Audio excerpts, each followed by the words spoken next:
ఈరోజు పోరాటం చేయాలని నిర్ణయించుకున్నాం. 20,000 ఏదైతే రైతుకి ఇస్తామన్నారో మరి అది ఇంతవరకు కూడా రైతుకి ఇవ్వడం జరగలేదు. కనీస మద్దతు ధర కూడా ఇవాళ ఎక్కడ కూడా లేదు.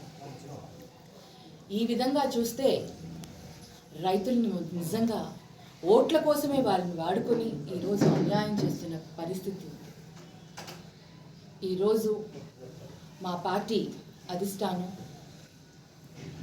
మా నేత, మా లీడర్ జగన్మోహన్ రెడ్డి అన్న పిలుపు మేరకు మేమందరం కూడా రైతుల తరఫున కలెక్టరేట్కు వెళ్ళి ఏదైతే ప్రభుత్వం వచ్చిన తర్వాత రైతులకి ఇస్తామన్న సూపర్ 6లోని ఒక హామీని 20,000 రూపాయలు రైతులకి ఇవ్వాల్సిందిగా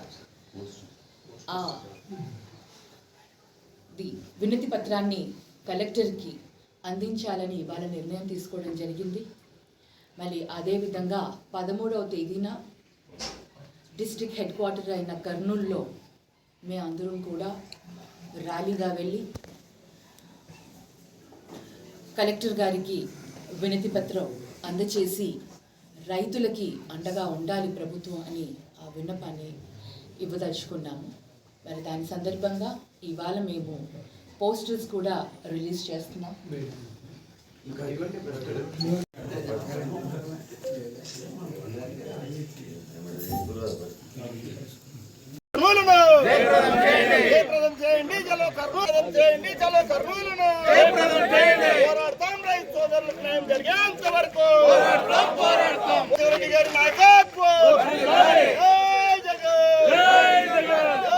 మేమందరం కూడా వైఎస్ఆర్సీపీ పార్టీ ఘనం నింపాలని రైతులకు అండగా ఉండాలని నిర్ణయించుకున్నాం.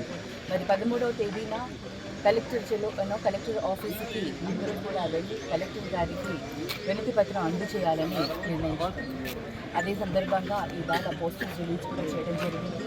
ఏదైతే కూటమి ప్రభుత్వంలో వచ్చి ముందర సూపర్ 6 దాంట్లో ముఖ్యంగా రైతులకు ఏదైతే 20,000 ప్రతి సంవత్సరం ఇస్తారని చెప్పడం జరిగిందో అది ఏది కూడా పట్టించుకోవట్లేదు. వాడికి ఎటువంటి ఆర్థిక సహాయం చేయట్లేదు.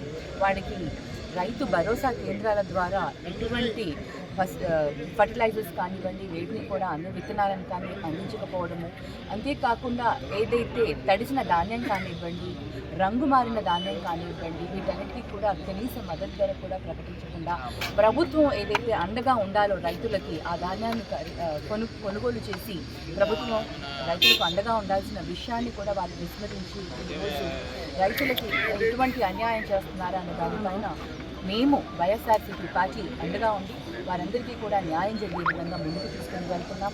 అదేవిధంగా మా ప్రభుత్వంలో ఏదైతే రైతులకి వైఎస్ఆర్సీపీ ప్రభుత్వం, జగనన్న ప్రభుత్వంలో రైతులకి అండగా ఉండి వారికి రైతు భరోసా కేంద్రాలు కానివ్వండి, ప్రతి సంవత్సరం పెట్టుబడికి 13,500 ఇచ్చి ఆర్థికంగా ఆదుకున్నాం.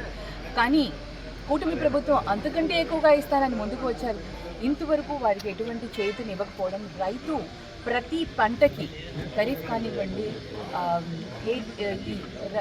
రబీ పంటలు కానివ్వండి, ఇలాంటి సమయాలలో వాళ్ళకి అండగా లేకపోతే ఇది సమయానికి సందర్భంగా వాళ్ళు స్పందించాల్సిన అవసరం ప్రభుత్వానికి ఉంది. స్పందించకపోతే ఆ పంట నష్టం అనేది ఎవరు ఇస్తారు అనేది కూడా ప్రభుత్వం ఆలోచించాలి. మిగతా వాటిలాగా మేము 6 నెలలకే వచ్చాం, 6 నెలలు కూడా మాకు సమయం ఇవ్వట్లేదు అంటే రైతుల కోసం ఏ సమయం ఆగదు అని వాళ్ళు ఆలోచించుకోవాలి. వాళ్ళందరూ కూడా అనుభవజ్ఞులు అని అనుకునే వారికి మేము చెప్పాల్సిన అవసరం లేదు.